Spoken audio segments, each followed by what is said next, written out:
Bienvenidos y gracias por estar aquí con nosotros hoy. Hoy es el último día ya de las jornadas.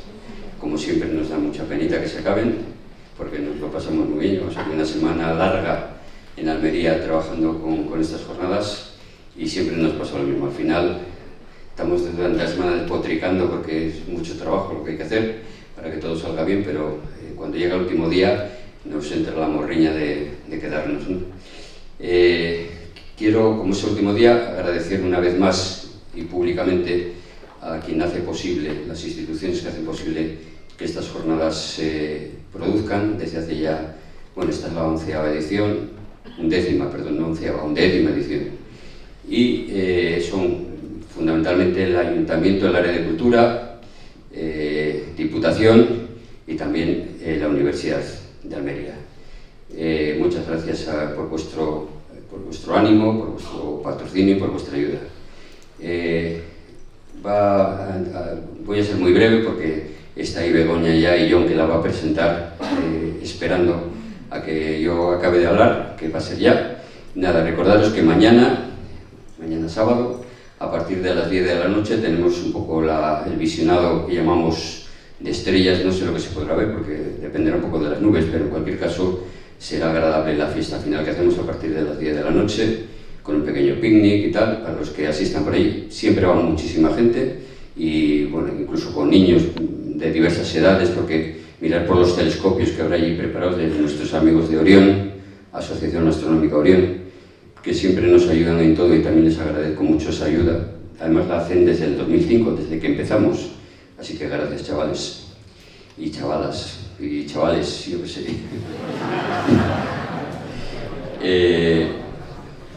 Que nada, que muchísimas gracias, que sigáis disfrutando de esta actividad y hoy, como es el último día, disfrutarla el doble si podéis. John, Begoña. Vale, muchas gracias.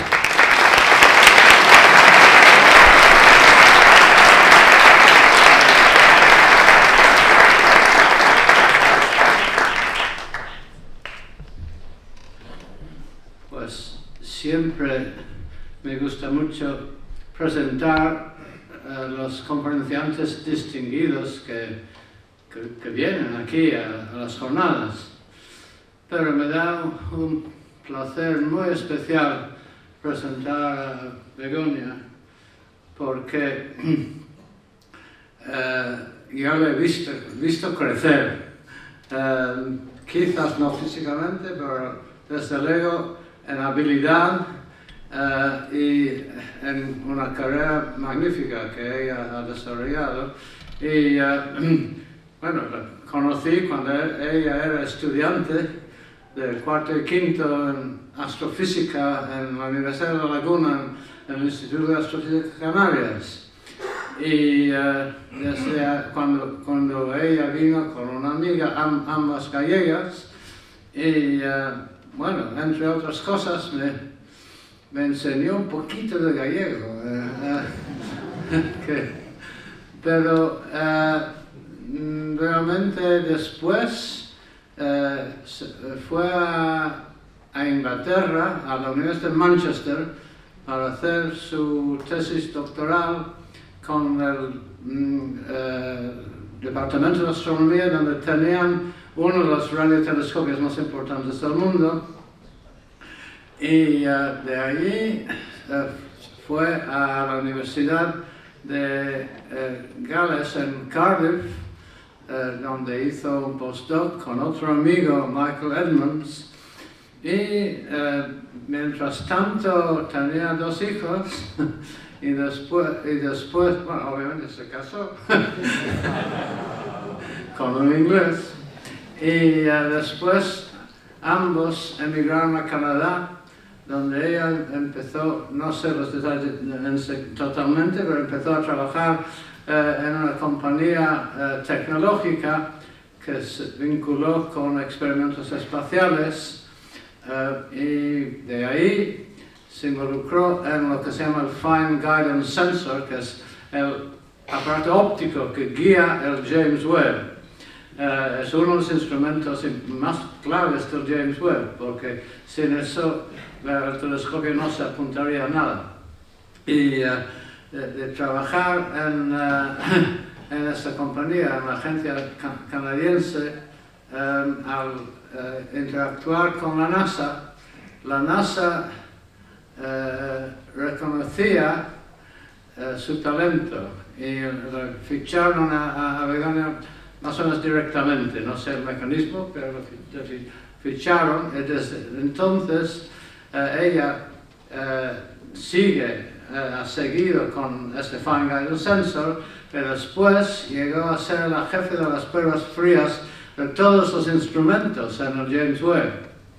Y encima de eso era la presentadora de la NASA por la tele del lanzamiento del James Webb, que casi por casualidad lo vi todo.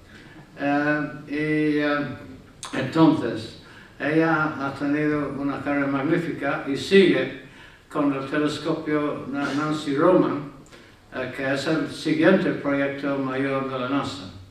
Pues no tengo nada más que decir. Creo que es suficiente y voy a dejar que Begonia explique los instrumentos del James Webb.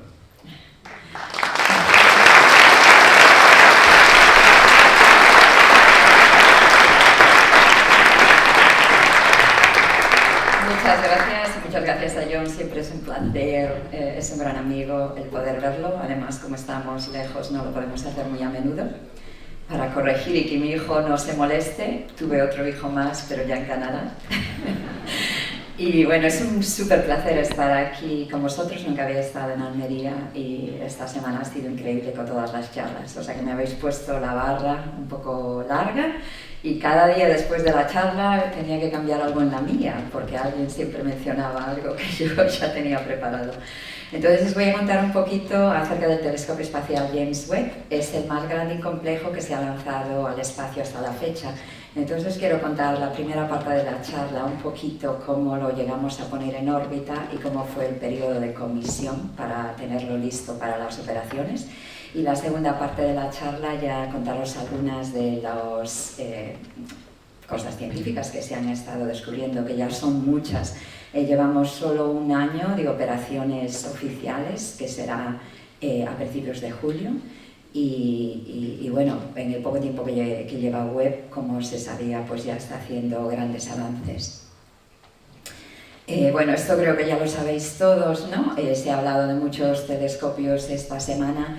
Realmente aquí desde la Tierra podemos ver la longitud de onda visible, o sea, lo que nos enseña el espacio como nuestros ojos. Podemos ir un poquito hacia el infrarrojo, que es otra longitud de onda, y podemos ver la longitud de onda de radio, ¿no? Que nos han contado los increíbles descubrimientos que se hacen así.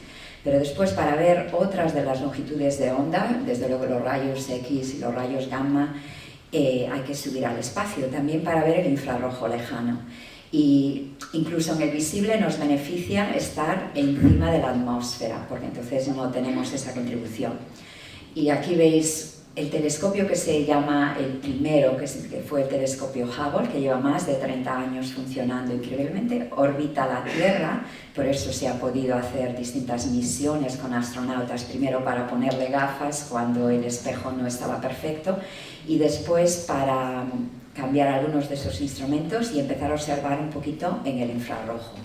Entonces el telescopio espacial Webb se pensó como el sucesor, no es realmente el sucesor porque ahora están los dos en órbita, pero lo que los científicos decidieron que estaría bien para continuar. Hubble nos estaba enseñando estas cosas increíbles en el visible y un poquito en el infrarrojo, y los científicos dijeron queríamos ver más hacia allá en esa longitud de onda del infrarrojo, que como vamos a ver lo que nos va a permitir es ver hacia atrás en el tiempo, ¿no? La luz que han emitido los objetos iniciales, el universo se está expandiendo, entonces la longitud de onda se estira y lo que eso quiere decir es que se mueve al infrarrojo. Entonces si quieres hacer una foto de esos objetos iniciales, tienes que irte a esa longitud de onda, y ese fue lo que se pidió. La NASA cada 10 años escoge un telescopio así más primordial para hacer, basado en la información de los científicos, de todos los científicos,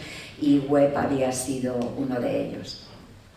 Bueno, aquí tenéis que perdonar, esto está en inglés, pero es muy bonito. Es algo que yo creo que es muy importante. En este telescopio trabajaron en algún momento más de 20.000 personas, y como vamos a ver, de Estados Unidos, de Canadá y de la Agencia Espacial Europea, porque es una colaboración entre las tres agencias.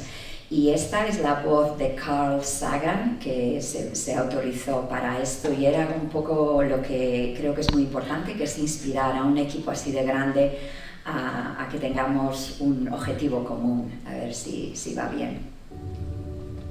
We have uncovered wonders undreamt by our ancestors who first speculated on the nature of those wandering lights in the night sky.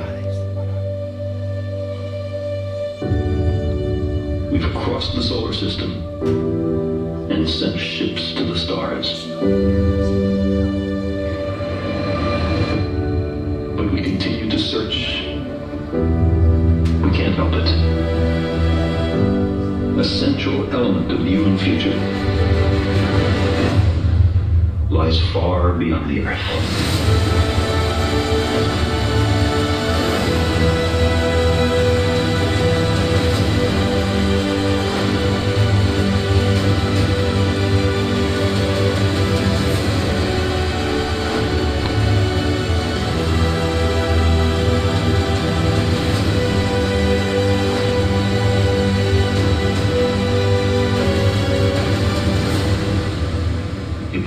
Some cosmic purpose, then let us find ourselves a worthy goal.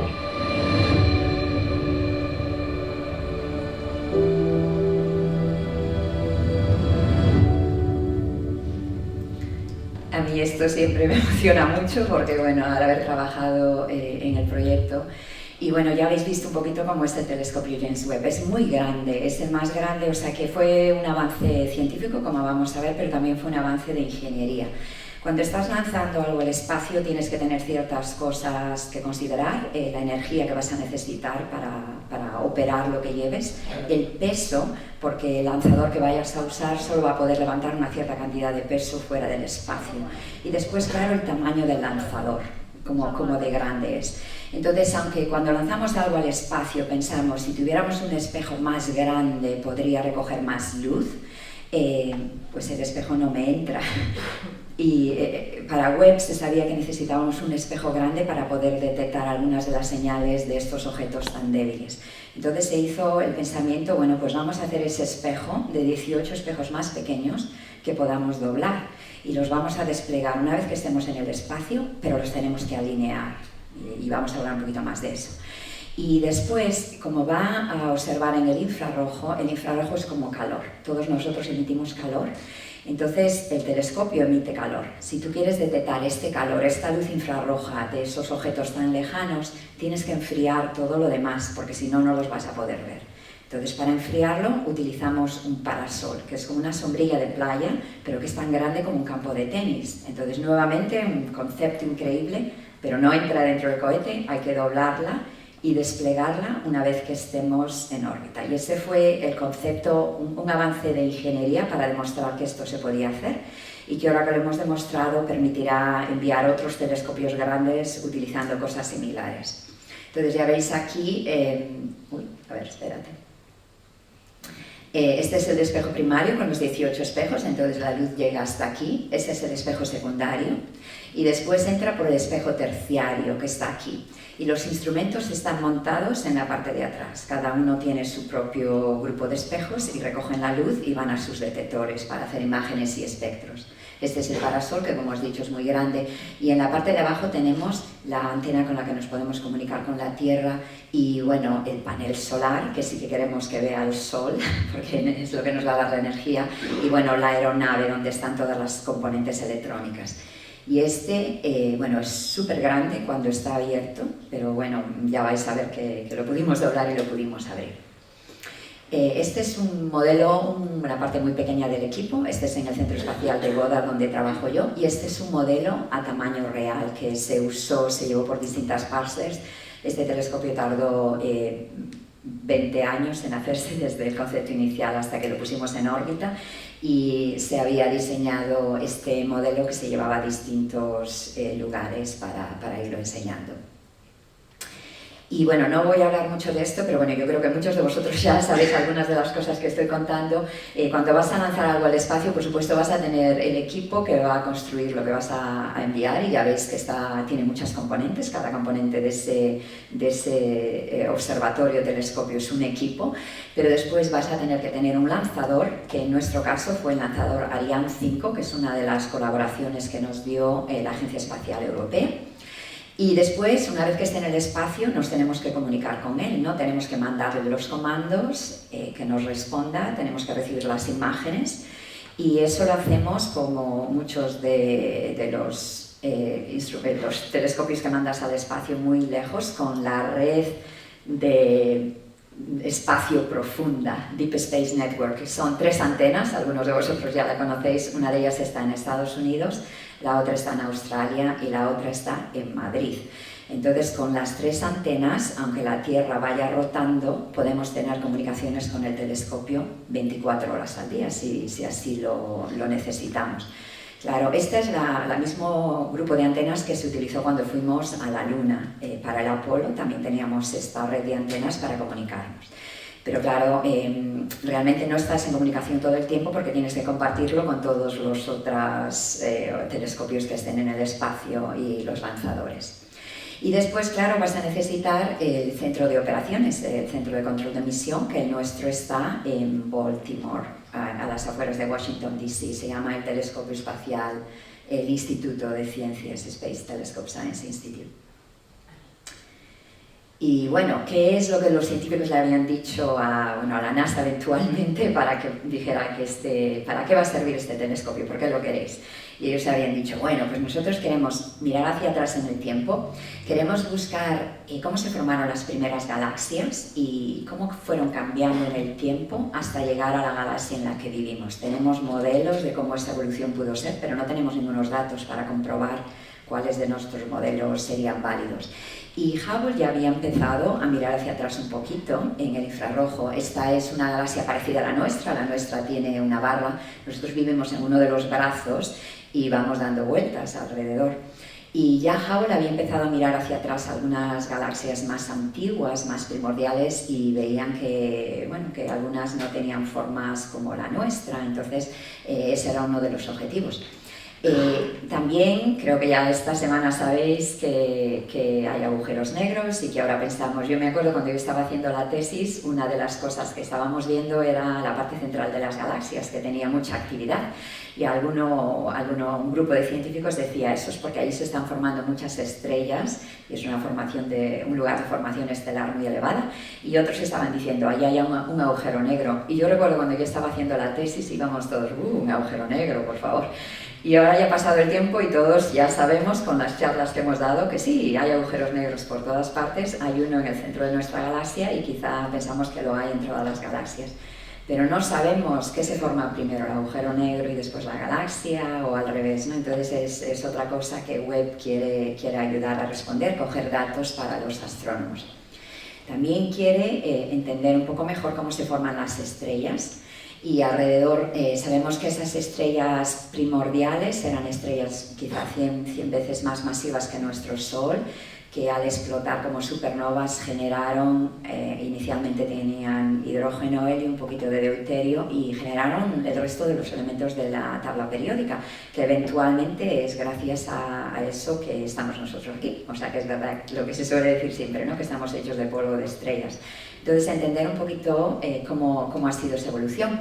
Y claro, alrededor de estas estrellas, como también nos han contado durante estas semanas, se están formando planetas, como se formó la Tierra. Entonces, entender también un poquito más cómo se formaron.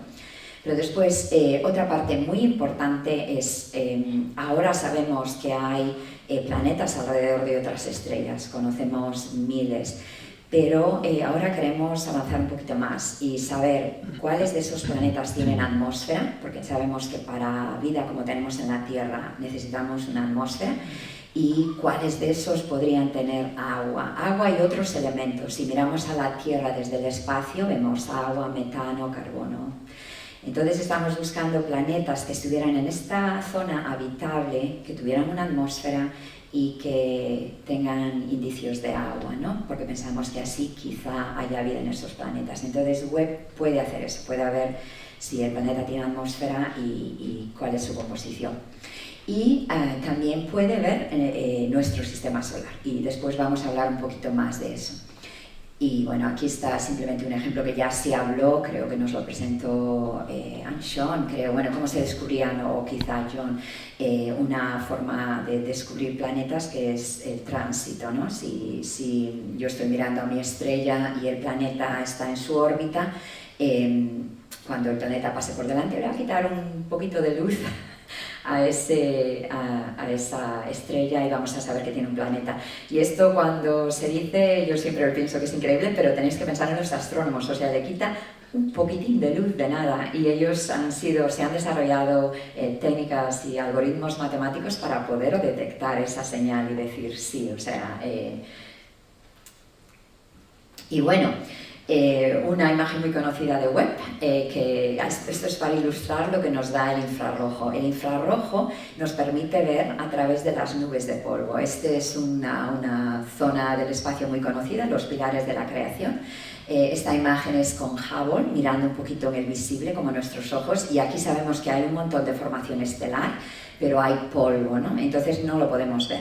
Entonces la ventaja que nos da Webb al poder mirar en el infrarrojo es que esta es una imagen de Webb, y podemos ver la cantidad de estrellas que estaban allí, algunas de ellas formándose o ya brillando, otras con planetas o no, que es una de las ventajas que nos da el poder ver en el infrarrojo, que es, bueno, yo siempre digo la misma historia que es en las películas cuando es de noche y los buenos y los malos, quienes sean, no pueden ver, pero se ponen las gafas infrarrojas y detectan el calor detrás de edificios, pues es el concepto similar.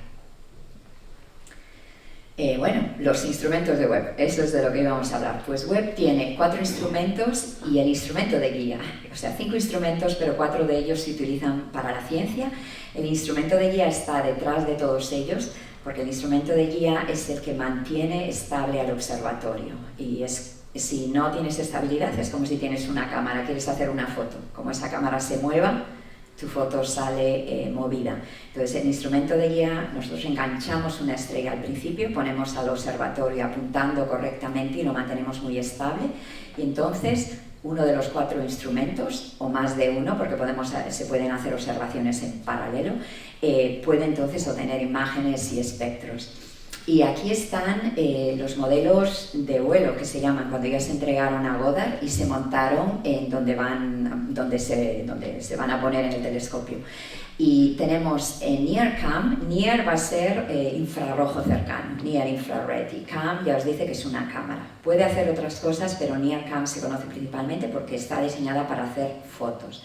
Esa es la contribución de Estados Unidos. Europa ha contribuido 2 instrumentos súper especiales, que vamos a hablar un poquito más, que es Near SPEC, o sea, infrarrojo cercano. SPEC puede hacer espectros, puede hacer otras cosas, pero se le conoce principalmente porque puede hacer espectros. MIRI, Mid Infrared. Los instrumentos de Webb llevan aproximadamente hasta las 0.5 micras, pero MIRI puede llegar más lejos, puede llegar casi hasta 28 micras. Entonces, para poder llegar más lejos tiene que estar más frío que los otros instrumentos. Los instrumentos de Webb, ese parasol nos ha enfriado a unos 40 grados Kelvin, menos 233 grados centígrados. Pero MIRI lleva su propio congelador a bordo para llegar a los 6 grados Kelvin, muy cerca del cero absoluto, para poder observar más allá en esas longitudes de onda. Y después aquí arriba tenemos las 2 contribuciones de los canadienses, el instrumento de guía, Fine Guidance Sensor, y otro instrumento que se llama NIRIS. Y la NASA a Canadá le dijo, en el acuerdo, nosotros solo necesitamos el instrumento de guía, pero los científicos de Canadá dijeron, nos gustaría tener un instrumento de ciencia, y la NASA dijo, bueno, si no os pasáis de la masa, de la energía, si podéis ponerlo dentro de lo que nosotros hemos pedido, lo podéis hacer. Y así se hizo, ¿no? Se construyó un instrumento de ciencia para Canadá. Y esta es una imagen que yo me acuerdo cuando se la había enseñado a mi familia, porque fue un momento muy importante tenerlos todos. La imagen cuando se ve es como, bueno, los pusisteis unos encima de otros y dijisteis, venga, están montados. Y no es verdad, aunque parece así un poco, muy poco arreglado, todo está montado a una precisión increíble, todo está exactamente como tiene que estar. Y bueno, un poquito para que veáis cómo son los instrumentos. Entonces, este es el instrumento de NIRCam que va a hacer imágenes y tiene dos. Aquí es como está montada la estructura y son realmente dos. Puede observar, es duplicado, que era un poco redundancia porque vamos a estar muy lejos, por si pasaba algo con una de ellos, pues poder utilizar el otro, pero ahora en realidad los dos están funcionando muy bien y se puede observar con ambos lados. Y aquí podéis ver, pues hace principalmente imágenes. Y bueno, aquí no sé si lo veis muy bien, pero si queréis observar con web, hay 17 modos de observación. Cuando tú vas a pedir, puedes escoger entre 17 cosas que puedes hacer. Entonces intenté ponerlas, no vamos a hablar mucho de ellos, pero intenté ponerlas aquí. Pues NIRCam, por supuesto, nos va a permitir hacer imágenes, nos va a permitir tomar espectros, pero no tiene una rendija, tiene un Grisel, que se llama, que puede dispersar la luz, o sea que puede hacer espectros. Tiene un coronógrafo, tiene una lente que si pone delante, y lo vamos a ver después, tapa la imagen de la estrella. Y esto es para buscar exoplanetas, objetos débiles que estén alrededor de la estrella. La estrella emite mucha luz, no vas a poder verlo, pero si de alguna forma puedes ocultar la luz de la estrella, pues puedes detectar los planetas. Y vamos a ver un poquito más después. Y después tiene algo que se llama observaciones en serie de tiempo. Eso quiere decir que tú quieres observar un objeto y lo quieres observar por mucho tiempo. Y eso pueden ser horas. Y bueno, hay ciertos requerimientos y puedes hacerlo o tomando imágenes o tomando espectros. Aquí tenemos al instrumento NIRSpec y por lo que se conoce NIRSpec es que normalmente queremos hacer un espectro de un objeto y normalmente tenemos una rendija y hacemos un espectro de esta galaxia y después hacemos un espectro de esta estrella. NIRSpec tiene un grupo de rendijas que funcionan con un brazo magnético para abrir y cerrar y es capaz de ver hasta 100 objetos a la vez. Puedes abrir hasta 100 rendijas a la vez. Entonces, claro, es una eficiencia increíble. Tú miras el campo en el que estés, decides qué rendijas quieres abrir y obtienes todos esos espectros a la vez. Entonces es su característica más importante. Pero también he puesto aquí que NIRSpec puede, el multi-object es eso, efectivamente lo que puede hacer, pero también tiene otra rendija que vamos a ver más pequeña si quieres hacer una individual y tiene algo que se llama una unidad de campo integral, que vamos a ver ejemplos después. Eso lo que quiere decir, que se mencionó también esta semana, es que en vez de tener un espectro solo aquí, yo lo tengo en rendijas, puedo hacer varios. Entonces eso es muy interesante porque si vamos a ver gas, pues yo lo puedo ir midiendo, puedo hacer estos espectros en distintos lugares espaciales. Entonces NIRSpec y MIRI, que son todos los instrumentos, te permiten hacer eso. Y después también puedo observar objetos brillantes por mucho tiempo, que eso también requiere ciertas condiciones.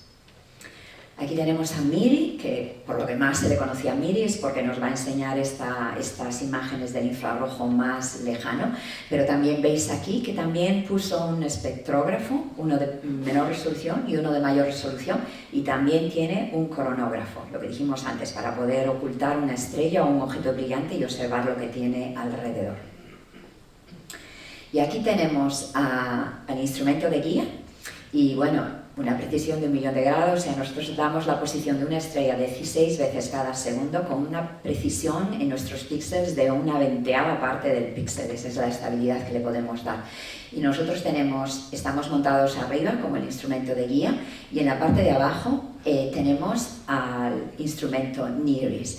Y el instrumento NIRIS puede hacer varios tipos de espectros, unos de todo el campo y otros individuales.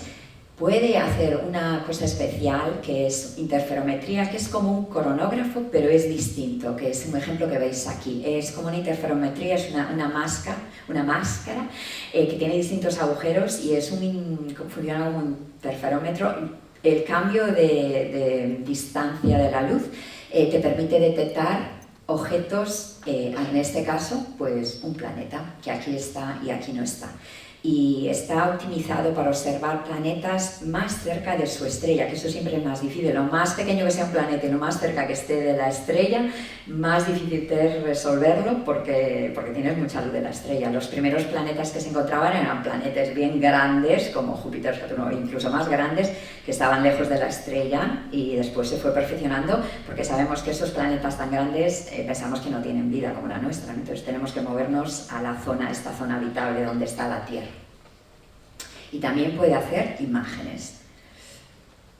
Muy bien, os tengo que enseñar los espejos, es la parte que todo el mundo conoce muy bien de web. Los espejos están hechos de un material especial que se llama berilio. Nosotros web va a operar muy frío, entonces siempre sabéis, cuando metéis algo en el congelador, cambia.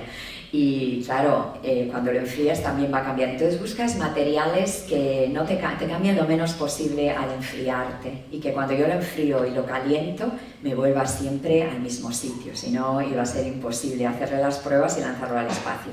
Todos los espejos están hechos de un material especial que se llama berilio, pero efectivamente tienen una capa de oro por delante. ¿Por qué? Porque estamos viendo en infrarrojo. Yo digo, en casa nosotros tenemos ojos visibles, nuestros espejos en casa tienen plata, aluminio, que es lo que refleja bien la luz visible. Si nuestros ojos fueran infrarrojos, todos nuestros espejos en casa serían dorados.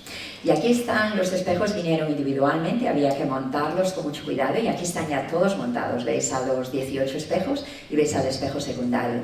Y esta posición es una posición donde no quieres normalmente tener espejos, porque si cae polvo te va a caer encima. Entonces, mientras se estaba montando el equipo, se ponen estas tapas protectoras para que no se te manche. Y eso que aquí estamos en la cámara limpia que llamamos más grande del mundo, que es la que tenemos en Goddard, donde hay filtros y mucho cuidado para que no se manche, pero aún así se protegieron así hasta este momento súper especial, que es cuando ya lo íbamos a usar, le vamos a quitar las tapas. Y bueno, a mí esta imagen me encanta, y veis a gente especializada. O sea, para hacer un telescopio así necesitas, bueno, claro, los astrónomos, pero necesitas de software y mecánicos y eléctricos y ópticos y un montón, y necesitas gente que sepa, veis cómo están montados en sus placas y que no vayan a estropear los espejos, y que saben cómo hacer todas estas operaciones. Y bueno, cuando lanzas algo al espacio, la parte peor va a ser el lanzamiento. Ese cohete va a sacudir lo que lleves al espacio y va a haber mucho ruido. Entonces siempre vas a hacer pruebas de sacudirlo con un margen para demostrar que lo que vas a lanzar va a sobrevivir el lanzamiento.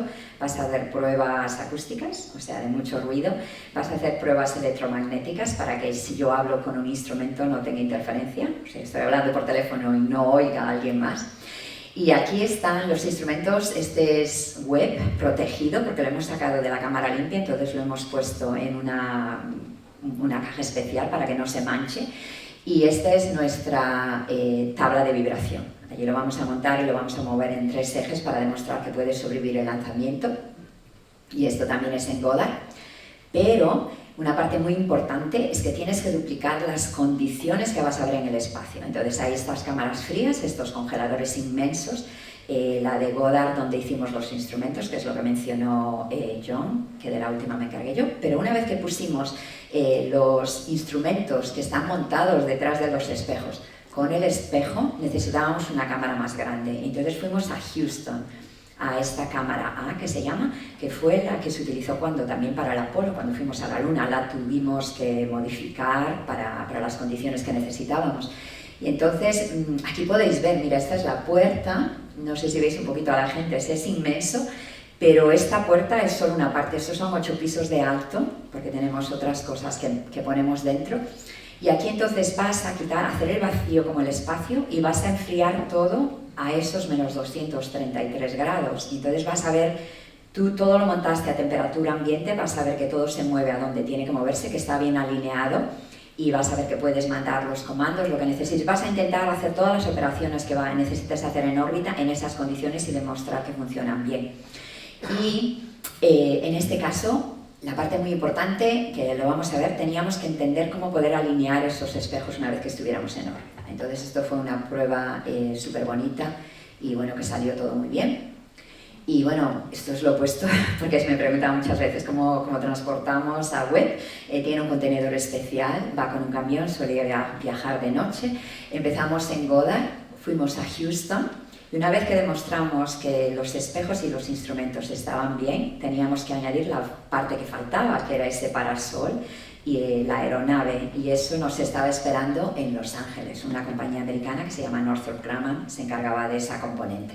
Y allí fueron en un avión, es un avión militar que se levanta para atrás y metes todo para adentro, y hay un equipo de transporte, o sea que también hace falta un equipo que sepa muy bien cómo transportar con cuidado lo que estás construyendo.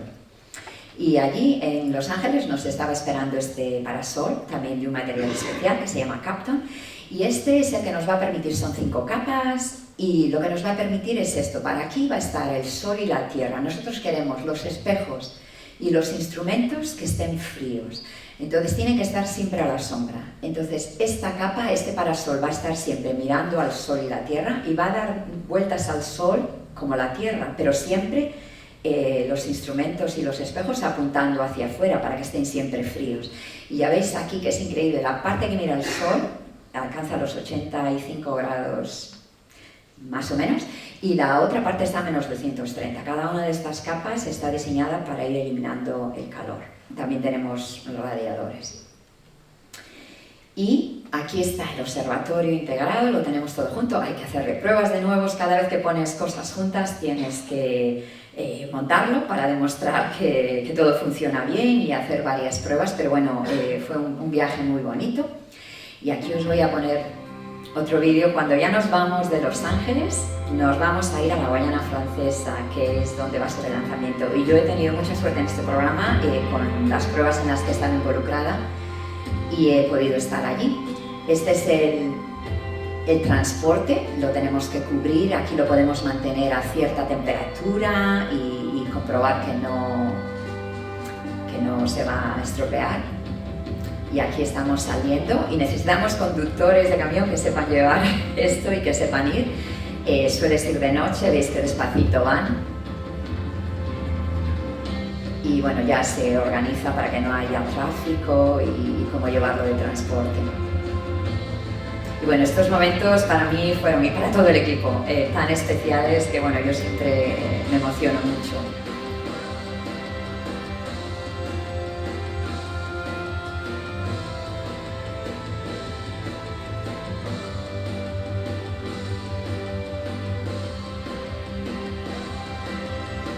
Los Ángeles y vamos a ir a un puerto militar donde nos estaba esperando un barco muy grande. Este es parte del equipo de transporte.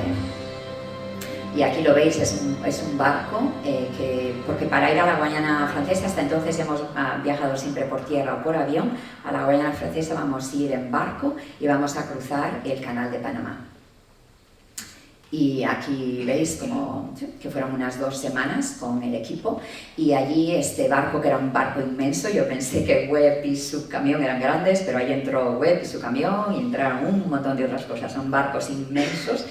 Y vamos a ir la Guayana Francesa en la zona ecuatorial para poder escapar la Tierra más fácilmente. Aquí está el cohete Ariane 5, nosotros vamos a estar en la parte de arriba y aquí ya veis que estamos dobladitos para poder entrar dentro del cohete, y que entonces los deberes que nos queda va a ser abrirlo todo una vez que estemos en el espacio. Y bueno, aquí esto os lo tengo que... otro momento súper especial. Esto es el lanzador Ariane, estamos subiendo, son 15 pisos. Y yo también tuve mucha suerte de estar allí y bueno, es un vídeo muy bonito, creo.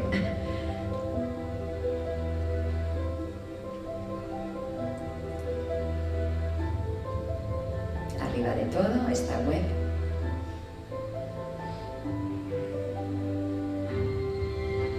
Y este equipo tiene que saber cómo mover estas grúas, montarlo y que esté todo bien. Se baja con mucho cuidado para que enganche bien en el enlace. Esta es la cubierta que nos va a proteger mientras salimos de la atmósfera, que después tenemos que eyectar.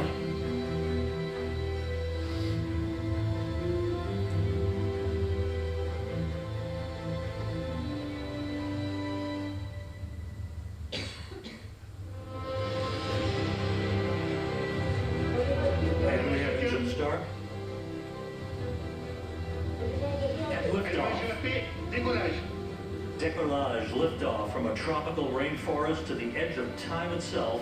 James Webb begins a voyage back to the birth of the universe. Y bueno, un momento súper especial para nosotros era el día de Navidad, creo que fue el mejor regalo que pudimos tener y unas Navidades que nunca se nos van a olvidar.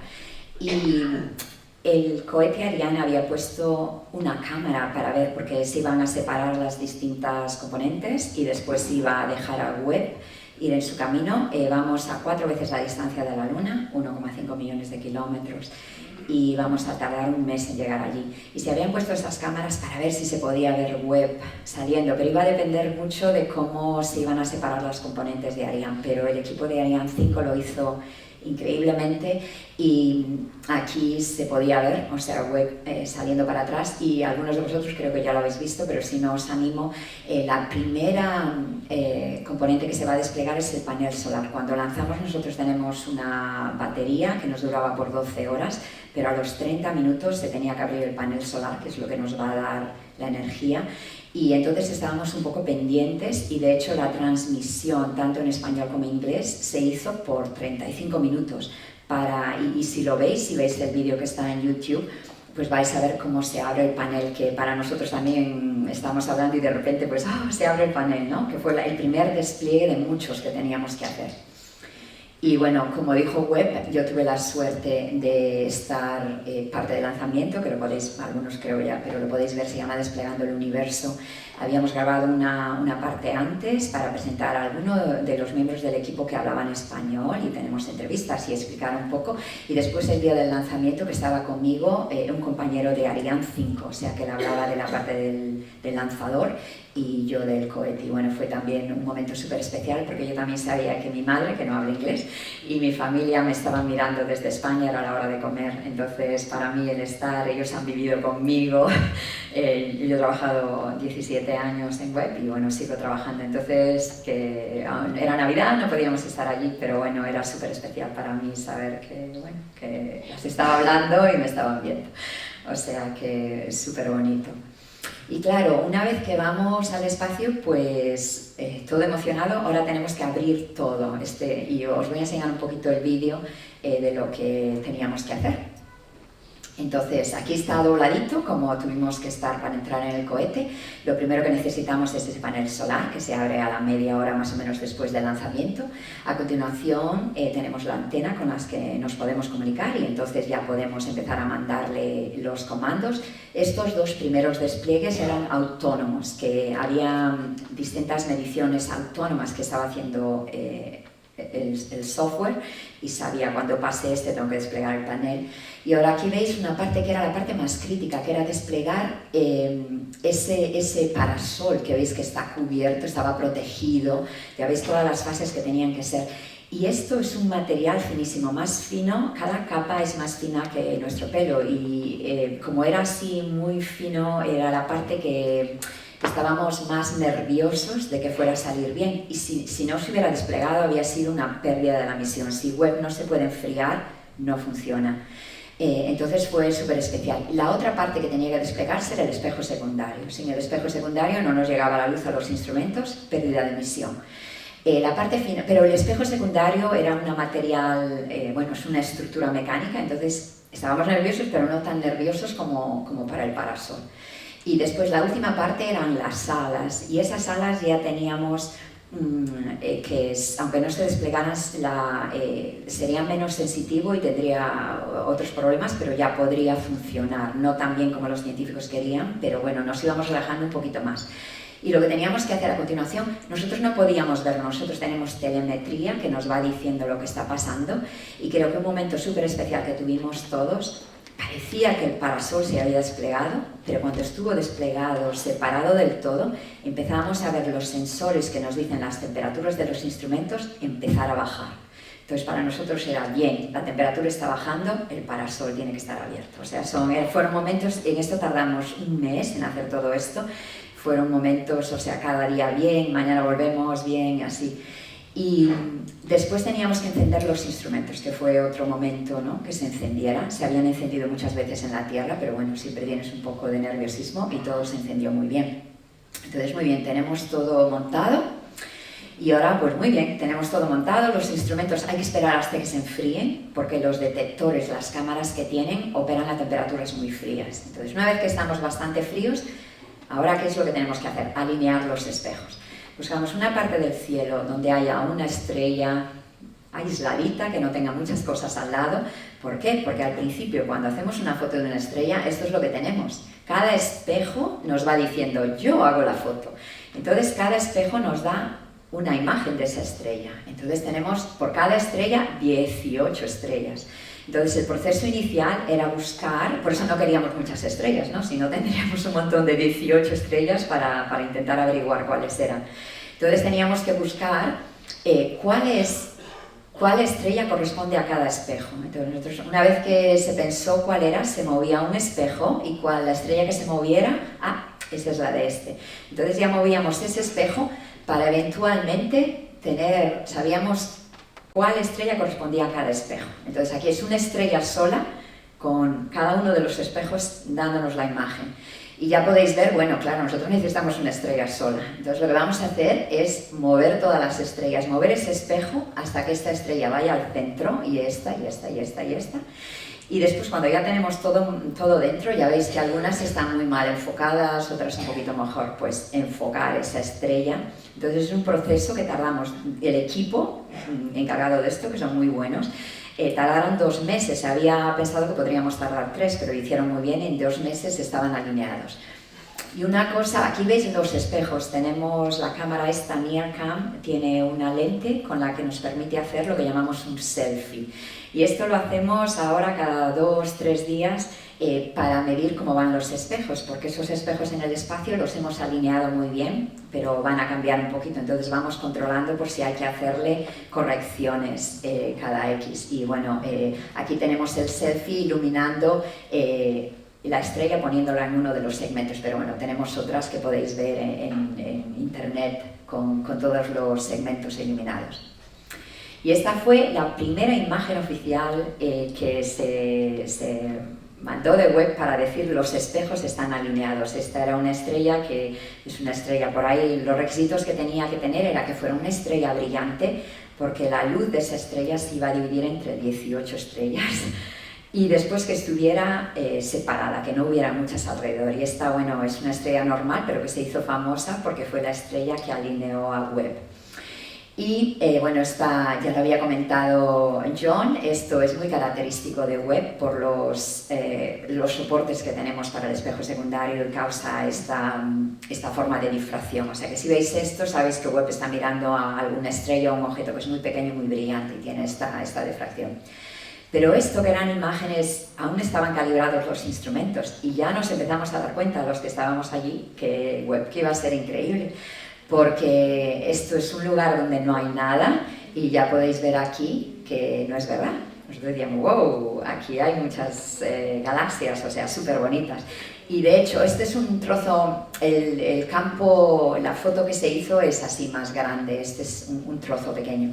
Y esto es unas 250 galaxias que se encontraron en esa foto, donde en teoría no había nada aparte de la estrella. Entonces ya nos empezábamos a ver, aún estábamos en ese periodo de calibración, y ya empezábamos a ver lo increíble que iba a ser este. Y bueno, os animo, yo creo que esto está, lo podéis bajar del telescopio espacial en Instituto en Baltimore. Hay imágenes que son públicas y las podéis bajar a gran resolución y podéis ver cosas muy, muy bonitas. Y una vez que tuvimos esa estrella, entonces hubo un proceso de comprobar que para todos los instrumentos estaban bien enfocados para todos los instrumentos. Esto es, si hicieras una foto con todos los instrumentos de web a la vez, que no puedes porque no podemos bajar todos esos datos, NIRCam hace este trocito del cielo, puede hacer dos. Aquí están nuestros dos instrumentos de guía, aquí está NIRIS, aquí está MIRI y aquí está NIRSpec. O sea que del cielo que fueras a mirar podrías hacer esta foto. Y bueno, también podéis ver la precisión, lo increíblemente que estaban las condiciones para todos los instrumentos. Entonces esto fue también un momento increíble, ¿no? De decir, bien, tenemos un foco común, todos los instrumentos están dando unas imágenes muy buenas. Y esto es un ejemplo. El último telescopio que estuvo mirando así de lejos en el infrarrojo fue el Spitzer, hace ya más de 20 años, y esto ya se empezaba a ver, pues, la capacidad de Webb, ¿no? Mirando y lo mucho mejor que podía resolver los objetos en el mundo infrarrojo. Bueno, esto lo os tenía que enseñar porque yo lo he pasado muy bien con este telescopio, he tenido la suerte de continuar las pruebas aquí, las pruebas en Los Ángeles, el lanzamiento y después el periodo de comisión.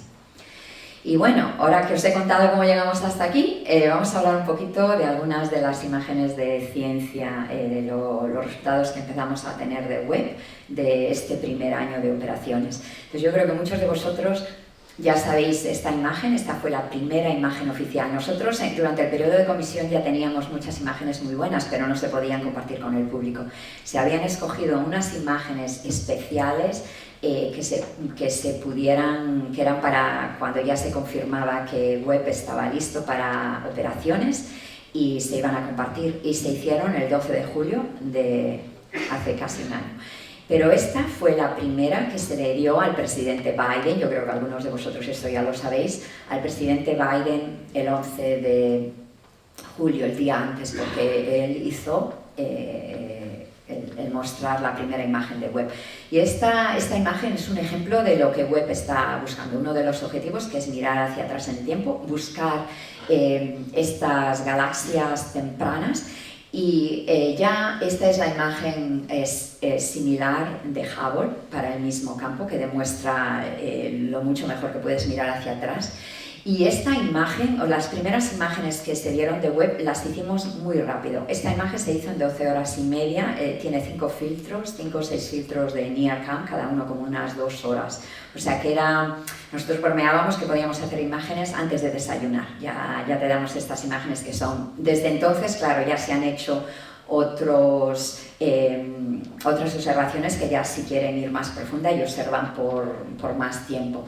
Y aquí, bueno, ya de esta y de otras, yo os voy a enseñar, se están buscando, Webb ya está encontrando las galaxias más antiguas que hemos encontrado y ya empieza a haber papeles acerca de eso, pero la otra cosa que estaba buscando Webb, que hay equipos dedicados a esto, son estas imágenes de lentes gravitacionales, ¿no? Aquí hay una masa muy grande que está doblando la luz y entonces nos permite ver objetos que están detrás.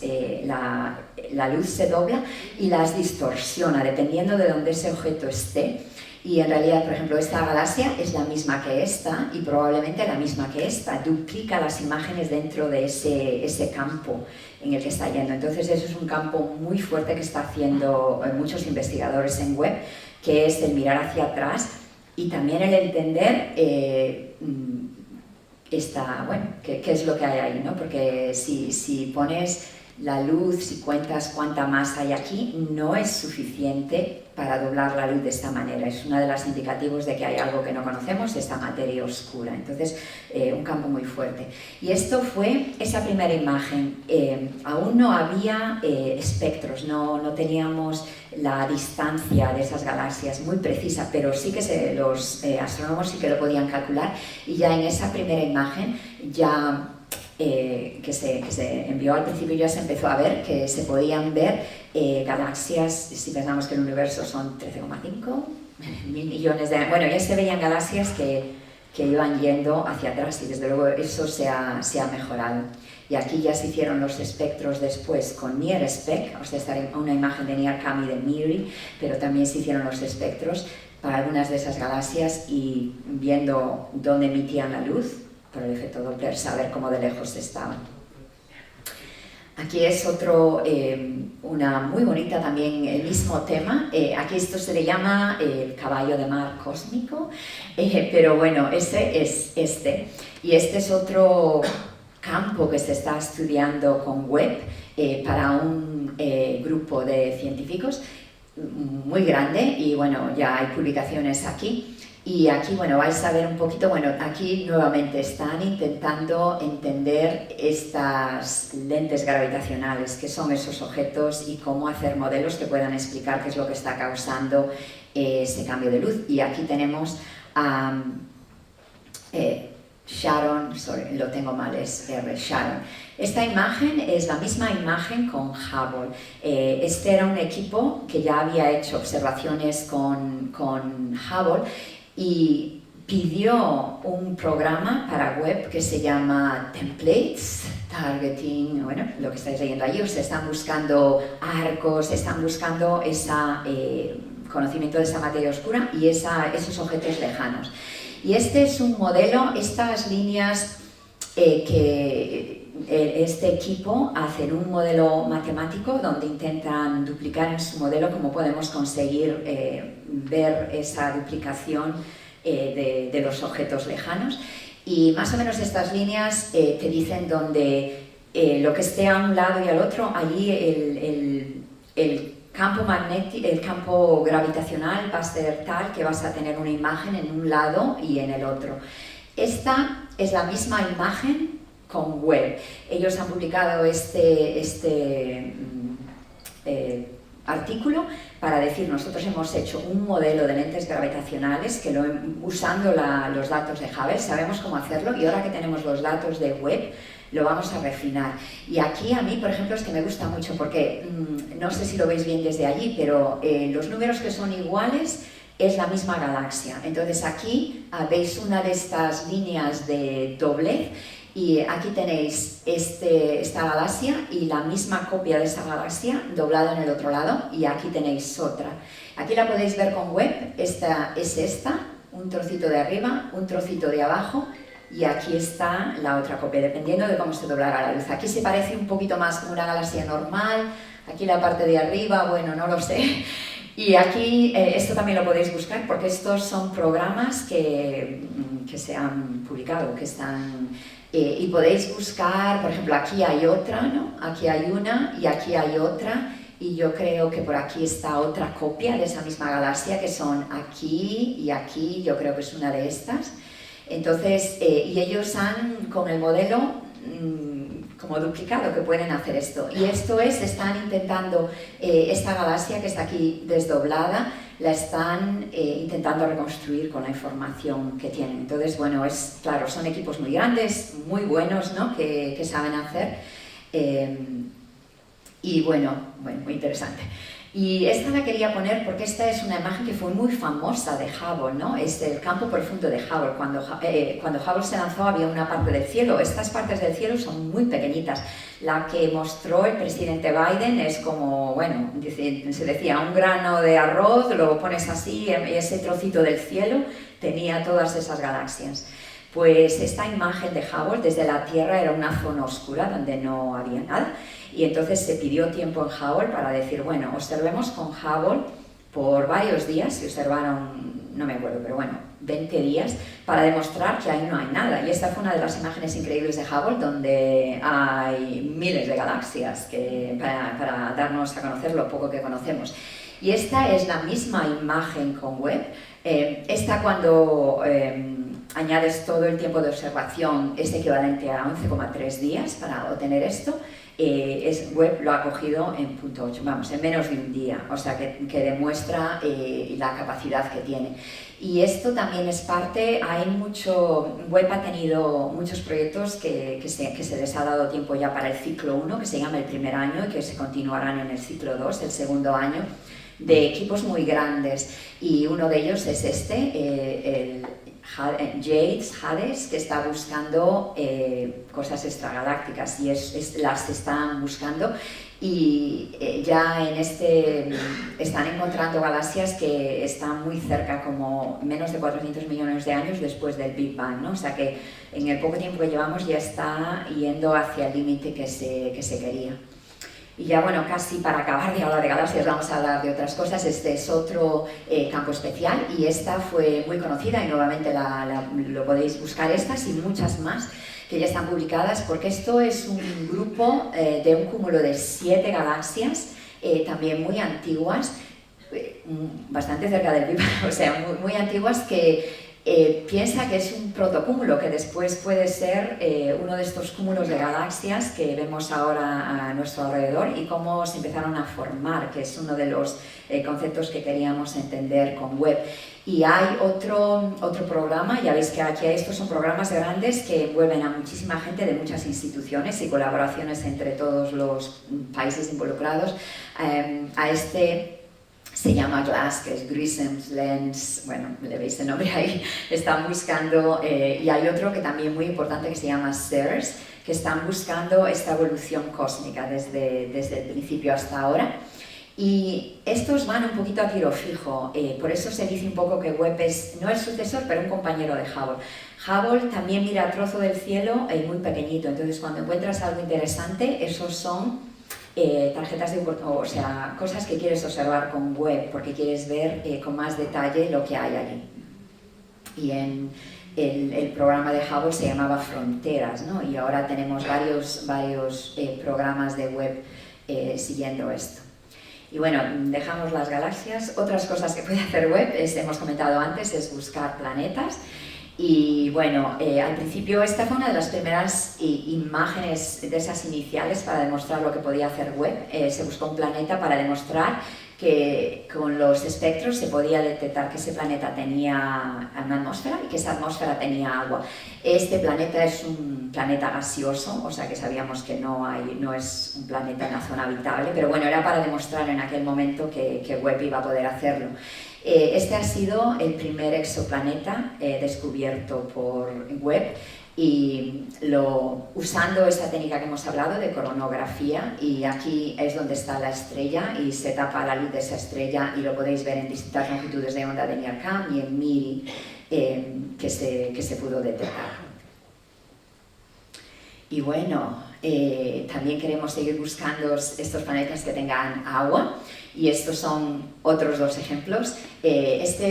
Bueno, se están viendo mucho estas estrellas enanas rojas porque hay muchas, ¿no? Entonces se va, aunque no es una estrella como nuestro Sol, pero sí que hay exoplanetas alrededor de ellas, entonces sí que se están estudiando para ver qué es lo que hay allí. Y por ejemplo, este fue un planeta, es un planeta rocoso. Sabemos que no hay vida allí porque es muy caliente, es más caliente, pero nuevamente era para demostrar que Webb puede detectar, y sí que hay vapor de agua. Lo que pasa es que las observaciones que se han hecho hasta ahora, los modelos que los astrónomos tienen, dicen, bueno, pues sí hay vapor de agua, pero no sabemos si ese vapor de agua es del planeta o es quizá de la atmósfera de la estrella que se está difundiendo hacia allí. Entonces, los modelos que tienen para poder diferenciar uno o el otro necesitan observarlo más cerca. Entonces esto será algo que Webb va a volver a intentar hacer seguimiento, o quizá otros observatorios, para intentar diferenciar. Y este es uno que a mí me gustó mucho, yo creo que muchos de vosotros a lo mejor lo conocéis, fue el sistema de TRAPPIST, donde se descubrieron 7 planetas en la zona medio habitable alrededor de una estrella roja. Entonces, nosotros cuando estás de apoyo, nosotros vemos las visitas, se suben a Webb como las observaciones que se van a hacer más o menos para cada semana. Entonces tú puedes ver lo que se va a observar. Entonces habíamos visto que estaban observando a este sistema TRAPPIST, y lo que fueron fue a observar el planeta que estaba más lejos para ver su atmósfera, si tenía atmósfera, y cuál era su temperatura. Y aquí está, bueno, aquí está la Tierra, ¿no? A nuestros, no sé, 50 grados, 40 grados. Y aquí había modelos que nuevamente los astrónomos decían, bueno, pues TRAPPIST si tuviera atmósfera tendría una temperatura alrededor de 400 grados, bueno, aquí estoy en Kelvin, pero bueno, no lo veo aquí, 220. Con esta atmósfera en este modelo que tengo, porque si tiene la atmósfera sí me va a redistribuir el calor y esa es la temperatura que tendría que tener, y si no tiene atmósfera pues esta es la temperatura que mi modelo dice que va a tener. Y entonces Webb hizo la observación y los científicos publicaron que la temperatura que se ha medido para este planeta pues está en la zona que parece indicar que no tiene atmósfera. Entonces, pero bueno, yo creo que el sistema TRAPPIST lo continuarán con los otros 6, a ver qué información nos da. Y bueno, esto lo tenía que poner porque ayer John nos habló de discos de acreción. Entonces, aquí tenemos pues una protoestrella que se llama Fomalhaut, y esta ya se había observado con Hubble y con otros telescopios, y se sabía que había un disco alrededor, pero este disco, es que no me acuerdo mucho, pero está como a, no sé, 10 veces la distancia del cinturón de Belt de Oort, que comentó, o sea, un disco mucho más alejado de la estrella, pero esto es una estrella donde se está intentando ver cómo se forman estos discos de acreción. Y lo que mostró Webb fue que la complejidad de esos anillos, que había muchos otros que no se conocían hasta ahora, más cercanos de la estrella. Y este es un cuásar, que es un cuásar conocido, o sea, Webb normalmente como Hubble, o sea, lo que estás observando son trocitos del cielo muy pequeños, entonces vas un poquito a tiro fijo, donde sabes que hay algo interesante.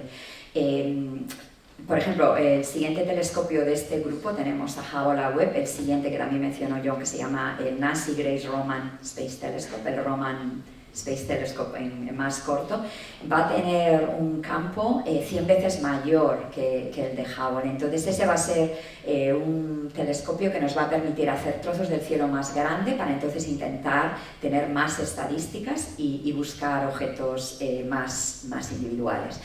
Pero aquí este es un quasar y se ha visto que hay 2 estrellas que están orbitando y a medida que van interaccionando emiten estos discos de polvo tan bien definidos. Y bueno, aquí he intentado poner algunas de las referencias, pero si buscáis en la internet lo vais a encontrar.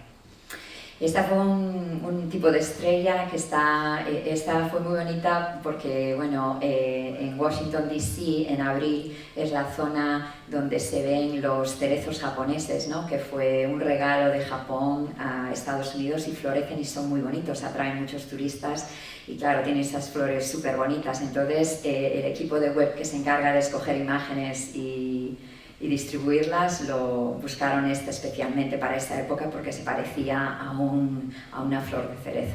Es un tipo de estrella que ya ha quemado su hidrógeno, está ya quemando el helio, otras componentes, y está a punto de convertirse en una estrella muy masiva, como suelen ser casi todo este tipo de estrellas, y está a punto de convertirse en supernova.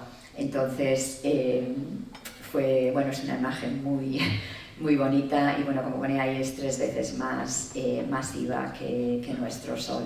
Y bueno, claro, estas son imágenes bonitas, pero después los astrónomos, los científicos las están analizando. Y bueno, hemos dicho un poquito que Webb está buscando agua y que puede ver nuestro sistema solar, y es verdad. El instrumento de guía nosotros tenemos que operar de forma distinta. Cuando vemos algo que esté muy lejos, nosotros enganchamos una estrella y la mantenemos quieta. Cuando estamos en nuestro sistema solar, los planetas o lo que estés observando se mueve. Si nosotros nos quedamos enganchados a una estrella, tú vas a hacer la foto de tu planeta viendo cómo se va.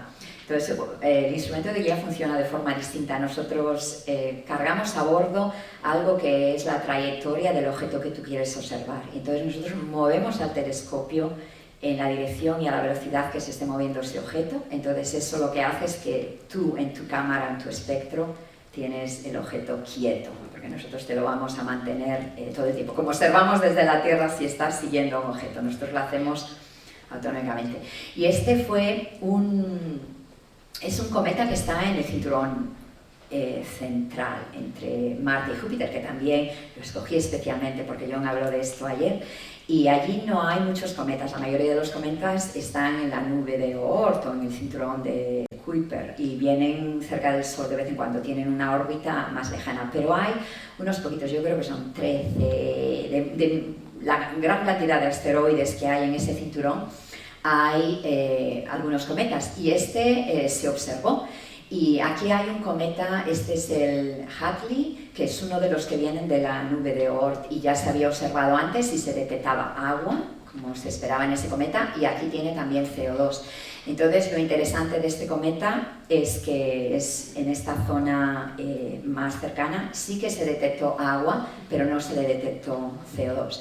Entonces, es parte de lo que se va, no sabes, a estudiar los científicos, ¿no? En tratar de entender, ¿tuvo CO2 antes y lo perdió o nunca lo tuvo? ¿Es un proceso de formación distinto? Etcétera. Y esta cosa que también estuvo muy bien, pues he comentado un poquito, aquí hay, era otro satélite de la NASA, que se comentó un poquito también en una de las charlas, ¿no? Que siempre estamos pensando si en algún momento llega un asteroide a la Tierra, entonces lo que se quiere hacer es quizá cambiarle la trayectoria un poquito, ¿no? Para que no nos pase como a los dinosaurios.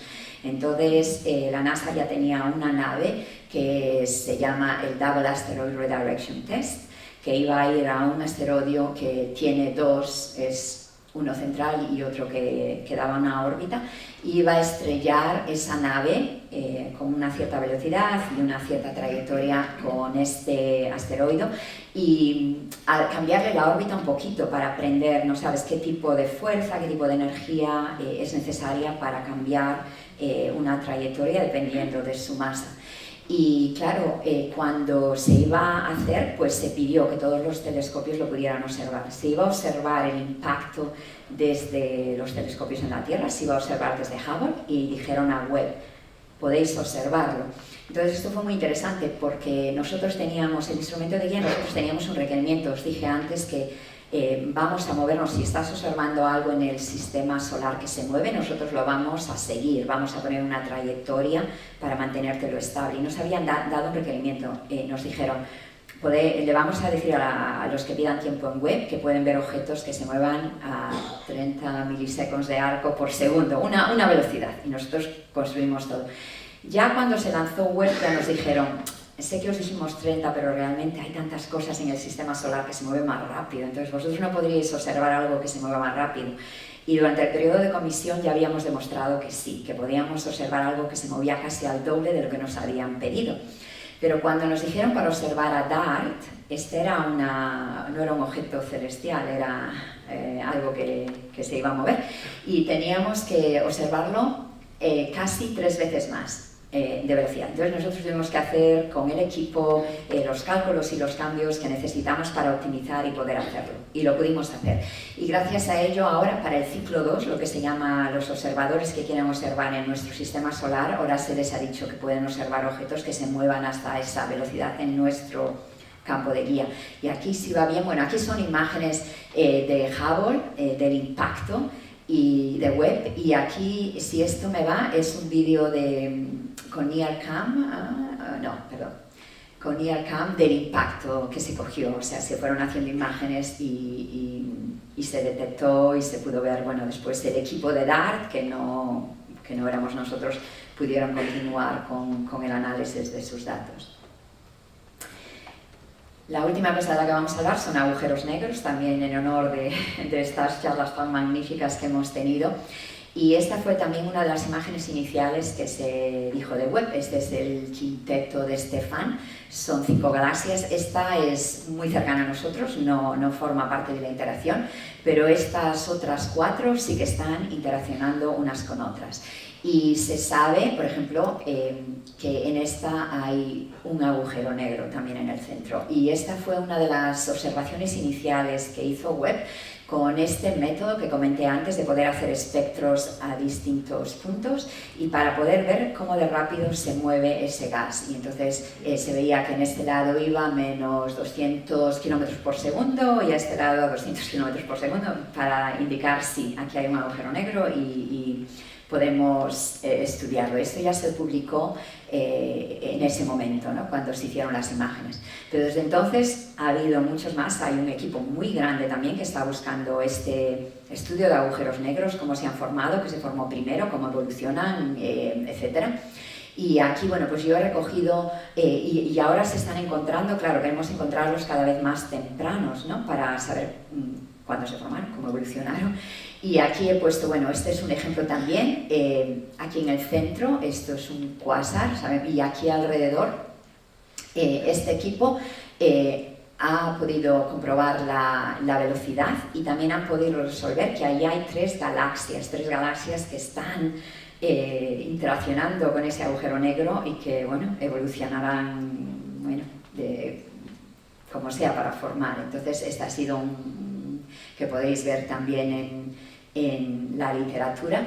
Y bueno, después mencionamos antes un poquito este SEARS, que era para buscar las lentes, pero ese estudio también está buscando agujeros negros y ahora ya se empiezan a encontrar, ya empiezan a publicar que han encontrado agujeros muy masivos más cerca del Big Bang, ¿no? de mirar hacia atrás. Y aquí, bueno, hay dos de los autores, Larson y Kosevsky. Ya vais a ver que son equipos muy grandes de gente que hace los datos y hace los análisis. Y bueno, un poquito para que podáis pedir tiempo en James Webb.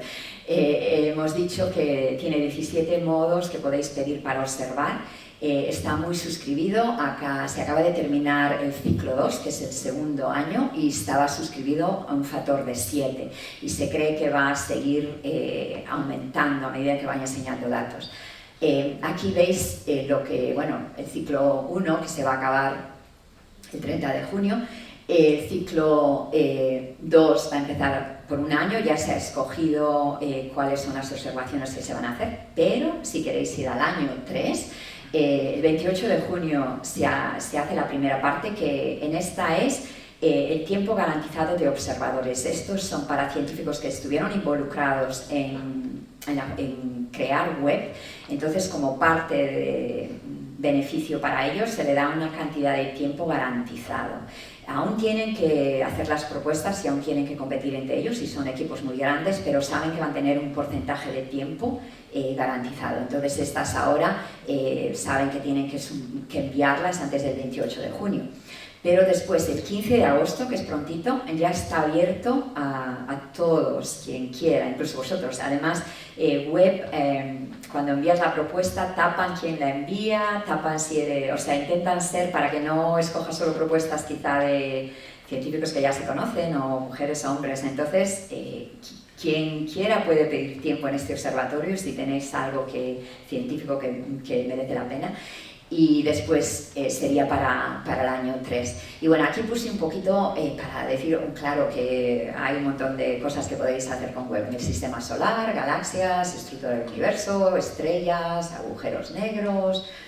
Y bueno, aquí también para mostrártelo. Y bueno, hay lo que normalmente vais a pedir son observadores generales que se llaman Go Programs. Hay ciertos programas que eran la discreción del director, de un grupo especial que podían escoger.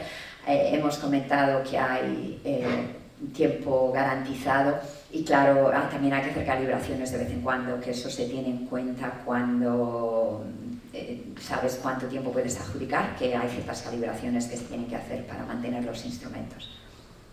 Y ya está. Esta es una imagen también de la primera, que fue súper bonita, que es la nebulosa de Carina, estrellas jóvenes formando, algunas ya quemando hidrógeno, otras quizá no, algunas quizás con planetas formándose, empujando el polvo y el gas, de modo que aquí ya no se van a formar, pero al mismo tiempo que lo empujan, consiguiendo que aumente la densidad aquí para formar otras. Entonces también aquí es una imagen abierta al público, entonces yo creo que hay imágenes las que se van mostrando son abiertas al público, las podéis bajar, podéis hacer la ciencia que queráis con ellas, Después hay otro grupo que se le da al científico que ganó tiempo y tienen un año para ellos hacer el análisis que quieran, hacer los artículos que quieran, intentar conseguir ese premio Nobel o lo que quieran hacer.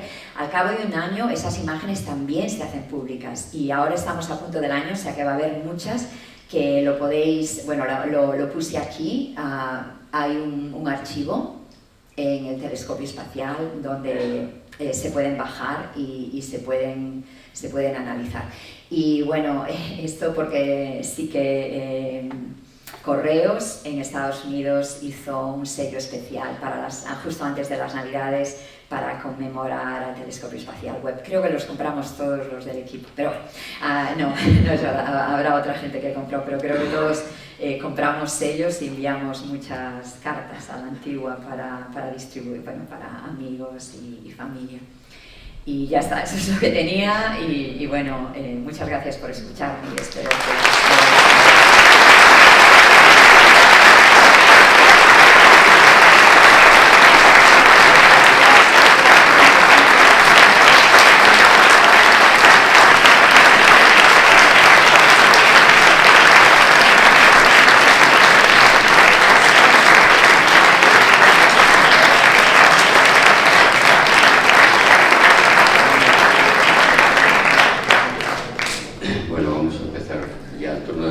Para no perder la oportunidad de que haya gente que al final no puede preguntar, porque tengamos que ir, levantas la mano y vamos haciendo lo de siempre.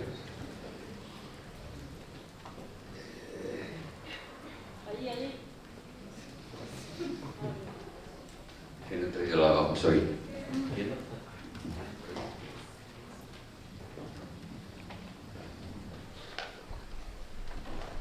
Buenas noches, enhorabuena. Voy a hacer una pregunta a inexperto, bueno, dos. Nunca está mal.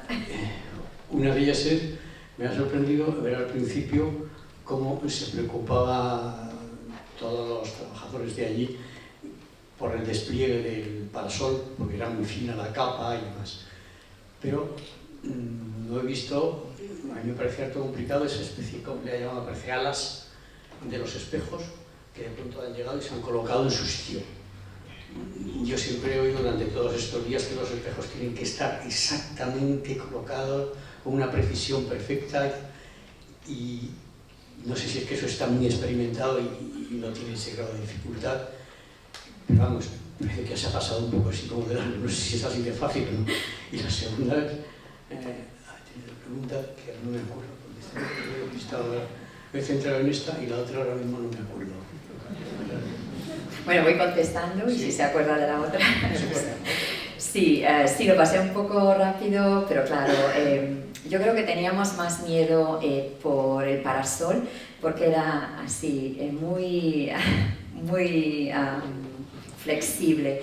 Y para hacer las pruebas que se hicieron en la Tierra, para demostrar que lo podríamos abrir y lo podíamos tensar, no podía haber la gravedad, entonces tenía que hacerse el equipo que se encargaba de eso, tenían que poner como poleas para que no hubiera la gravedad, pero que al mismo tiempo no afectara el despliegue, que no lo ayudara o que no lo perjudicara.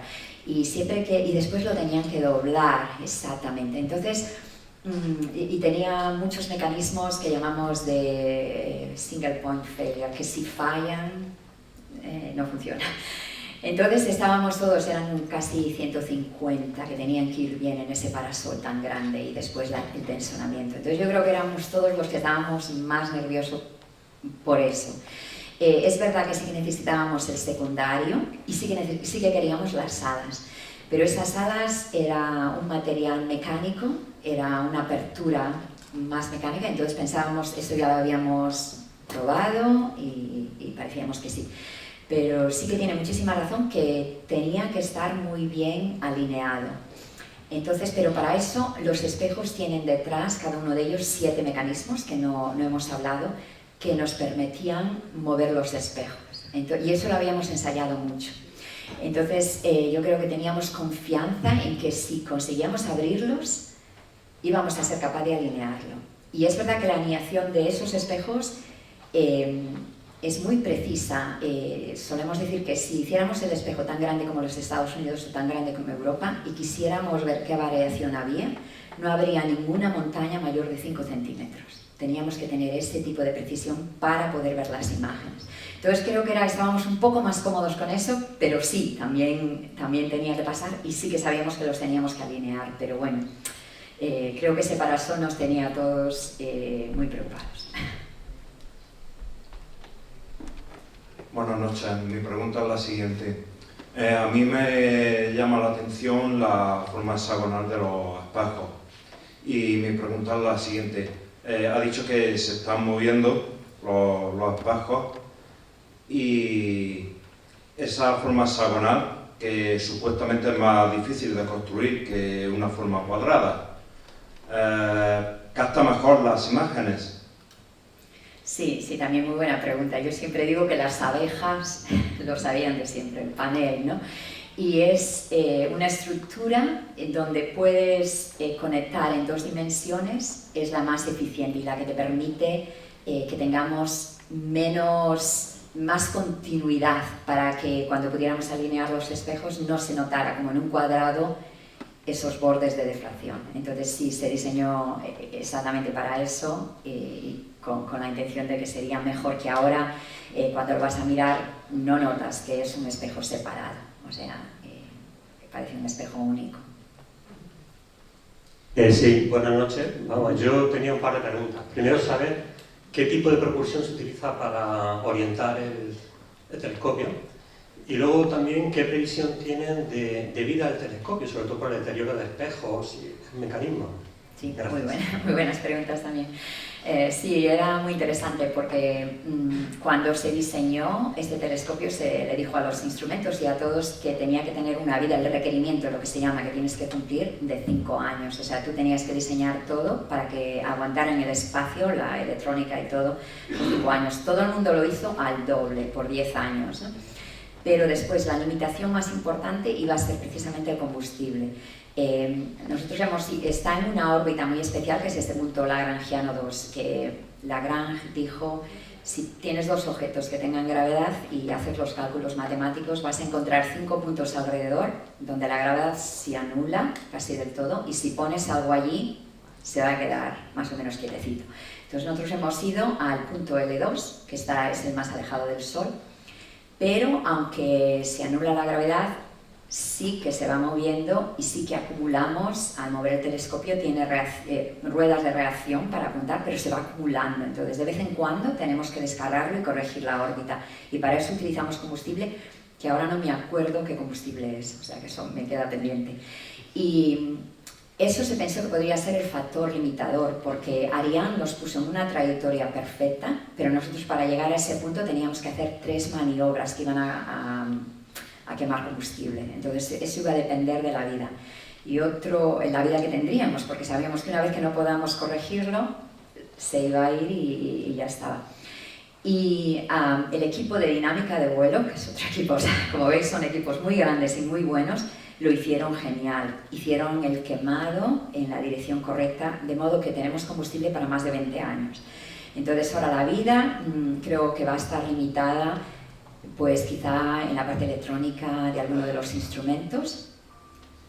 Y bueno, sí que es verdad que yo creo que si veis telescopios normalmente tienen una protectora para los espejos, este no tiene, está totalmente abierto y yo creo que si habéis leído sí que tiene micrometeoritos y entonces poquito a poco se irá degradando, pero todo esto también está planeado. Entonces pensamos que con que no le pase nada a ningún instrumento, esperamos que esté allí pues más de 10 años. A ver.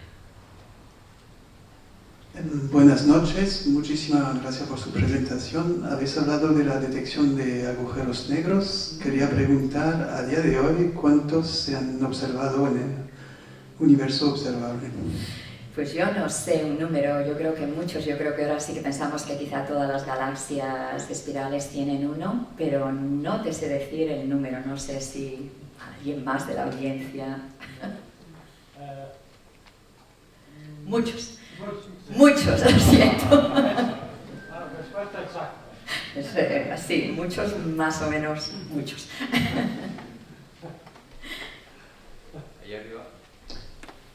Muy buena, Begoña, enhorabuena por la charla, magnífica. Yo quería hacerte una pregunta de manera crítica.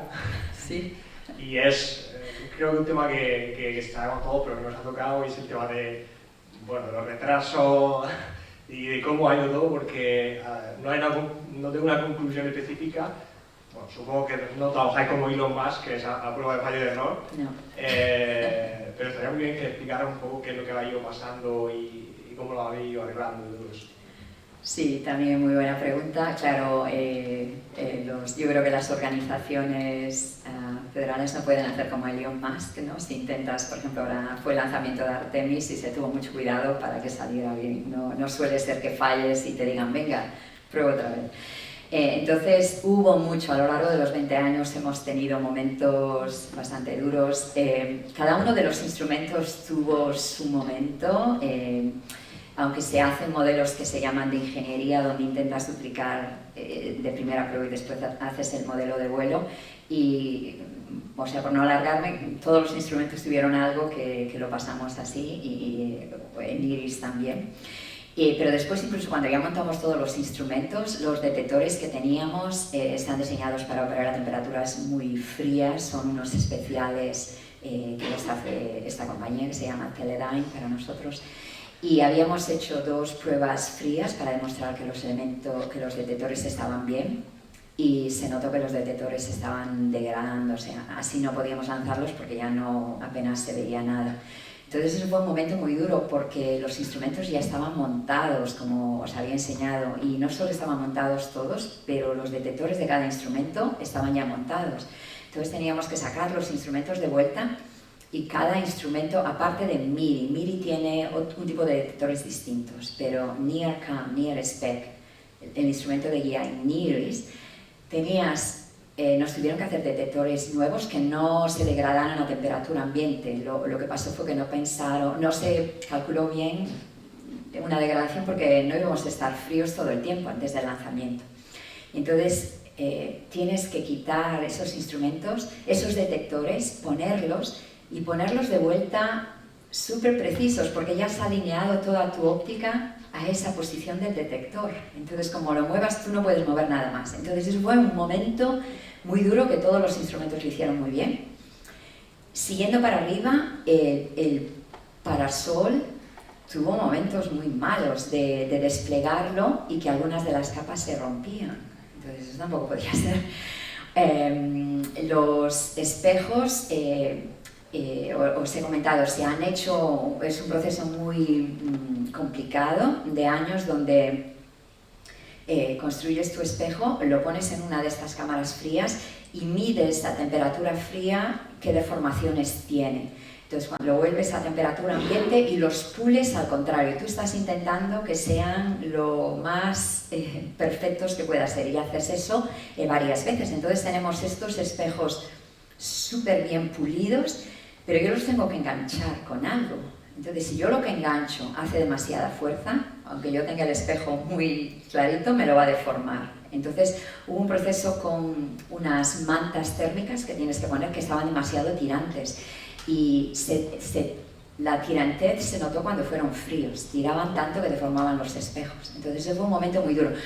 O sea que yo creo que todas las compañías a lo largo de todo el tiempo tuvimos momentos así duros que se sacaron, incluso en la Guayana Francesa tuvimos un par de momentos, y bueno, o sea, continuamos así. Incluso ahora que está de operaciones, que está yendo genial, tenemos de vez en cuando algunos momentos de cosas que tenemos que hacer. Entonces, es un viaje así que te sientes muy mal cuando pasa algo. Lo que tienes que averiguar es entender por qué, la razón, el root cause que se dice, por qué me está pasando eso. Una vez que sabes la razón, ya estás muy bien, vas a intentar ver cómo solucionarlo, si se puede solucionar o no. Pero después de esos momentos malos tienes un momento súper bueno, que creo que lo habréis experimentado todos en cualquier parte de vuestra vida. Cuando algo no va bien, cuando lo consigues hacer bien, este sentimiento de bueno, también es insuperable. O sea que es un viaje así un poco con muchos baches, pero bien. Hola, buenas noches, Begoña. Muchas gracias por venir. Te quería hacer 2 preguntas. Una de ellas es, puesto que has explicado que la aparatología que lleva están sumamente sensibles a la temperatura, etc. Yo siempre he tenido la curiosidad de decir, en nuestro sistema solar, que el Sol es nuestra Tierra, cuando hay mucha actividad solar, las tormentas solares y tal, ¿cómo pueden llegar a afectar a esa aparatología tan sumamente sensible? Y la segunda pregunta era el Hubble, en estos 30 años de operatividad que ha tenido, si ha habido algún... que las tormentas solares puedan afectar al funcionamiento de la aparatología y cómo se solventan. Sí, también muy buena pregunta y efectivamente sí, la radiación solar sí que afecta sobre todo a las componentes electrónicas. Entonces, sabiendo dónde vas a poner tu telescopio, si hay conocimiento ahora de cuál es la radiación normal que puedes ver ahí, ese es uno de los requerimientos que te van a dar. Te van a decir tus componentes electrónicas o la componente que tengas tiene que sobrevivir esta radiación. Entonces, tú cuando las diseñas vas a ponerle una protectora de material para intentar evitarlo. Pero aún así, por ejemplo, nuestro Sol, efectivamente, el cambio solar, cuando tiene más actividad, sí que afecta. Y te puede afectar normalmente eso, y lo hemos tenido un poco en web ya, ¿no? Que tienes las componentes electrónicas, ASICs, lo que manda como leer el detector, le puede entrar una partícula y se le cambia un chip y entonces ya no puede. Entonces tienes, por ejemplo, pues que reciclar, apagar y encender, o sea, tienes todo esto. Y Hubble también, claro, Hubble estaba alrededor de la Tierra, entonces sus condiciones de alrededor son distintas que las nuestras, pero también lo han tenido. Y eso es el espacio, y después también tienes, bueno, que cosas se rompen a veces o que cosas no funcionan. Y la ventaja que tenía Hubble era el que pudieras, una vez que se aprobó que se podían ir astronautas, pues que tenías esa posibilidad que ahora ya no se puede hacer, ¿no? Para el dinero tienes que distribuirlo entre los proyectos, entonces ya se ha dicho que ya no se va a hacer más misiones, bueno, como ya sabéis, a Hubble. Entonces seguirá por unos ciertos años y después pues ya no estará allí.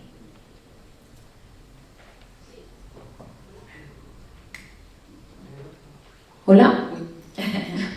Bueno, buenas noches y muchas gracias por la fantástica presentación. Yo tenía dos preguntas. La primera es, ¿en qué países europeos son los que han contribuido al instrumento meramente europeo que va en el telescopio?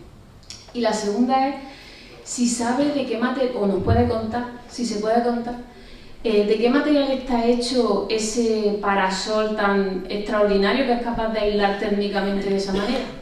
Muchas gracias. Nada, sí, también. Sí, tenemos dos instrumentos que son contribuciones europeas y uno de ellos es de la Agencia Espacial Europea, o sea que es de todos los países, de los cuales está España también, que contribuyen a la Agencia Espacial Europea, y ese es NIRSPEC. Y el otro es también un consorcio europeo, que es otra combinación de empresas. Entonces sí, es una contribución de la que tenemos que estar orgullosos porque España está allí. Y yo de hecho en todas las, bueno, no he comentado, pero bueno, cuando haces estas pruebas frías, que tienes la cámara fría, estás poniendo nitrógeno y helio para mantenerla fría y quitarle el vacío, trabajas 24 horas al día, 7 días a la semana en turnos, y así es cuando viene gente, ¿no? Mientras estamos haciendo otras cosas, lo vas haciendo por teléfono o por el ordenador, pero cuando son esas pruebas y tienes que tener gente allí, viene gente de Europa. Entonces esa era una de las cosas que a mí me ha gustado más de este telescopio, es que venía gente de España, gente de Alemania, gente de Francia, gente de Canadá, y se formó un equipo, o sea, es un equipo muy bonito, que después te da pena a medida que lo haces que la gente se va, pero te une mucho y bueno, además te une mucho que sabes que hay estos estereotipos, ¿no? Los españoles somos así, los alemanes así, los holandeses, y no son del todo verdad, pero un poquito verdad sí que son, ¿no? Entonces empiezas a conocer a la gente y cuando te haces amigos, pues ya dices, bueno, sí, es que él siempre lo dice así, o ella siempre lo dice así, pero bueno... Entonces sí, son esos dos las contribuciones de muchas compañías, aparte de la Agencia Espacial, también varias compañías europeas. Y después el material es un material especial que se llama Kapton, Y después tiene oxidación por la parte de abajo. Las capas que están más cercanas al Sol tienen una componente distinta que la otra y va expulsando el calor hacia allí. Y bueno, claro, mencionar que siempre estás buscando esos materiales ligeros, por lo que dije antes del peso del cohete, y bueno, muchos de ellos después se utilizan en la Tierra, ¿no? Como aluminio y todas estas bicis, bueno, que son ligeros, etcétera, etcétera, bueno, que se va después usando para cosas en la Tierra. Entonces, no sé, en algún momento quizá tengamos algo de cambio, pero por ahora no. Me ha parecido una charla súper interesante, porque a nivel técnico tiene que ser brutal. Yo tengo una pregunta. Hablabas de 1006 Kelvin y además supongo que durante toda la vida del instrumento. ¿Estamos hablando de helio, circuito cerrado? ¿Puedes hablarnos un poquito al respecto? Sí, también muy buena pregunta. Efectivamente, es helio, circuito cerrado y bueno, eso fue también una parte muy compleja. Otro equipo muy bueno porque, bueno, tienes esta bomba que lo está distribuyendo, pero está en la parte caliente y después tiene que llegar a donde están los instrumentos y no transmitirles el calor. Entonces sí fue muy complicado para MIRI, o sea, eso no lo mencioné, pero también tuvieron varios problemas. De hecho, cuando hicimos todas estas pruebas frías, teníamos un simulador, no estaban listos para tener ese sistema de enfriación hasta casi al final. Entonces, bueno, pues sí, muy complicado y eso que yo de eso no entiendo, o sea, el concepto general, etcétera, pero sí, un equipo muy duro y es circuito cerrado para que, bueno, esperemos que dure por mucho tiempo.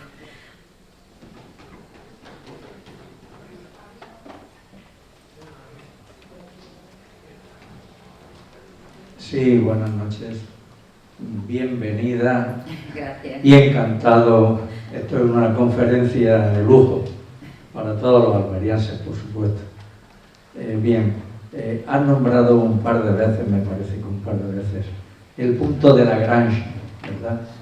Y me pregunto, en fin, recordando aquel bachiller antiguo, pero de ciencias, o no sé si fue en sexto o en preuniversitario de aquella época, que se decía el punto de Lagrange o el número de Lagrange.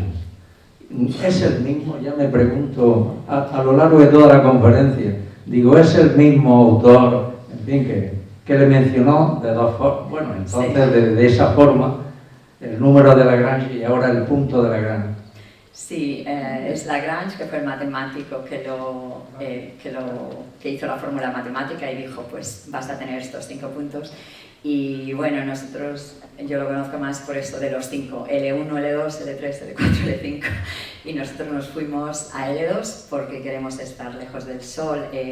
La NASA, bueno, los que os guste el Sol, lanzó el año pasado estas 2 satélites que van a ver los polos del Sol y acercarse, y ellos fueron al L1, que es el que está más cerca. Si quieres ver el Sol, vas para allí. Pero sí, o sea que yo creo que es lo mismo. Bueno, tenemos que acabar porque ya es un poco tarde. Quiero decir un par de cosas. Mañana Begoña va a estar con nosotros en la fiesta de Orión, y John Beckman también. Lo digo por si alguien más quiere hacer alguna preguntita, y a lo mejor ahí también tiene oportunidad, porque es que por desgracia hay que cortar. Y quería decir también una cosa más que no dijo yo, probablemente porque la presentación fue un poco más académica y formal. Bueno, Begoña ha tenido numerosas distinciones y honores que habréis visto muchos en su biografía en internet. Hay una que ha sido muy reciente, es un honor, pero también ella se la ha tomado como una responsabilidad y un trabajo, que es que los Reyes la han nombrado hace no mucho tiempo embajadora de la marca España, y bueno, eso es un honor, pero también implica trabajo, porque mueve sus contactos cuando es adecuado por nuestro país, etcétera, ¿no? Y bueno, le dieron también una medalla importante, muy importante en la NASA en el año, creo que 2016. Y otra la semana pasada. Y otra la semana pasada, mira, esa no la sabía yo. Y nada, darle las gracias.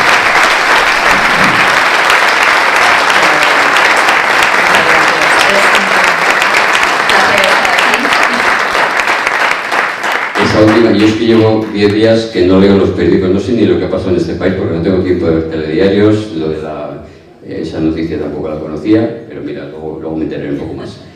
Y nada, muchas gracias una vez más a todos por venir a estas jornadas, especialmente gracias a ti, Begoña, por haber aceptado la invitación de venir a Almería. Y nada, espero que mañana también disfrutes con nosotros en la jornada de observación con los amigos de Orión. Y ya lo siento tener que cortar, siempre me siento como el malo de la película, pero es que a estas horas ya hay que cortar porque los trabajadores de esta casa tienen que descansar, tienen familia, todos quieren cenar, etc. Muchas gracias una vez más, amenazamos de nuevo con venir el año que viene y ya sabéis que cuando amenazamos cumplimos.